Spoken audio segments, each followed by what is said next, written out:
में बिठाती है और हजरत फातिमा कहती है, अपने शोहर से कहती है कि मैं 3 बात तुम्हारे सामने रखती हूँ। मेरी माँ बहनें इस बात को सुने और सोचे कि हम अपनी जिंदगी को कैसे बदले। वो फातिमा रदी अल्लाह ताला अन्हा जो अल्लाह के रसूल की लाडली थी, वो फातिमा रदी अल्लाह ताला अन्हा जो इस उम्मत के वास्ते अपने पेट पर पत्थर बांधती थी, वो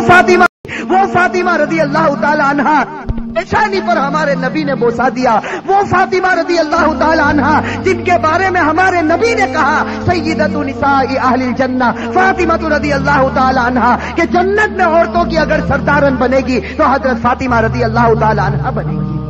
वो फातिमा रदी अल्लाह ताला अन्हा का आखिरी वक्त है, पेशानी के ऊपर पसीना है, अपने बिस्तर पर लेटी हुई है और बुखार बड़े जोरों के ऊपर है, अपने शोहर को करीब बिठाती है और पहला जुमला कहती है, हजरत अली से कहती है, उनके शोहर है, करीब में मासूम बच्चे बैठे रो रहे, कभी अपनी माँ का मुंह देखते हैं, कभी अपने बाप का मुंह देखते हैं। हजरत फातिमा अपने शोहर से कहती है कि अली, मालूम नहीं तुम्हारे निकाह में आने के बाद मेरी तरफ से तुमको कितनी तकलीफ पहुंची होगी। फातिमा कह रही कि मेरे शोहर मालूम नहीं। अल्लाह ताला अन्हा ये ख्वाब बताती है और उसके बाद अपने शोहर अली से कहती है कि अली, आज मेरा यह आखिरी दिन है, मेरे नबी ने, मेरे वालिद ने मुझे बता दिया, अब कुछ ही देर में मैं अपने खुदा को प्यारी होने वाली हूँ, ये मेरा आखिरी वक्त है। हजरत अली रजी अल्लाह ताला अन्हु धाड़े मार कर रोते हैं। रिवायत के अंदर है कि हजरत अली पूछते हैं कि ए फातिमा, अभी तेरे वालिद को इंतकाल हुए 6 महीने भी नहीं गुजरे, अभी उनका गम हमारे सीनों के अंदर है, तेरा इंतकाल हो जाएगा, हम गम को कैसे बर्दाश्त करेंगे।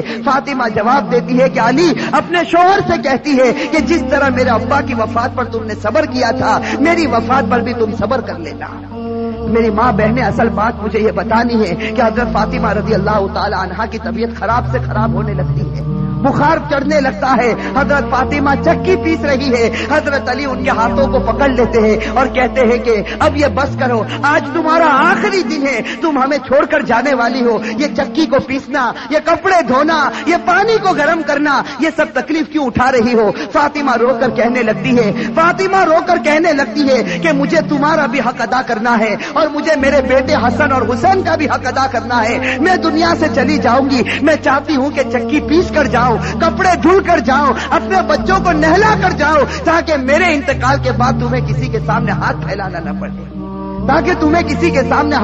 न पड़े, रिवायत के अंदर है कि हजरत अली उनको समझा कर खड़ा करते हैं। अभी उनको खड़ा करते हजरत अली रो रहे, फातिमा रो रही, इतने में वो प्यारे बच्चे हसन और हुसैन घर के अंदर दाखिल होते हैं। मेरे भाइयों, सोचो उस माँ के दिल के ऊपर क्या गुजरती होगी जो अपने बच्चों को, हसन और हुसैन को आखिरी मर्तबा देखती है। हजरत फातिमा दोनों बच्चों को अपने सीने से लगा लेती है, हजरत अली रो रहे, फातिमा रोती। इनका रोना देखकर वो 2 मासूम बच्चों को रोना आ जाता। वो 2 मासूम बच्चे जब रोते हैं और अपनी माँ से पूछते हैं कि माँ तू क्यों रोती है, अपने बाप से पूछते हैं कि अब्बा जान तुम क्यों रोते हो, अली कोई जवाब नहीं देते, फातिमा कोई जवाब नहीं देती। फातिमा सिर्फ बच्चों से इशारा करती है कि तुम मेरे वालिद की कब्र के ऊपर चले जाओ, तुम मेरे नबी की कब्र पर चले जाओ। तारीख में ये बात लिखी है कि हसन और हुसैन दोनों मासूम बच्चे हैं, दोनों लाडले बच्चे हैं, नबी की कब्र के ऊपर जाते हैं। अभी कब्र के ऊपर खड़े होते हैं कि अंदर से आवाज आती है, हजरत मोहम्मद रसूलुल्लाह सल्लल्लाहु अलैहि वसल्लम की आवाज आती है कि ए मेरे नवासे, तुम अपनी माँ के पास चले जाओ, मेरे पास तो तुम बाद में भी आ सकते हो, लेकिन आज आखिरी दिन है, इस दिन के बाद तुम्हें अपनी माँ का चेहरा नजर नहीं आएगा।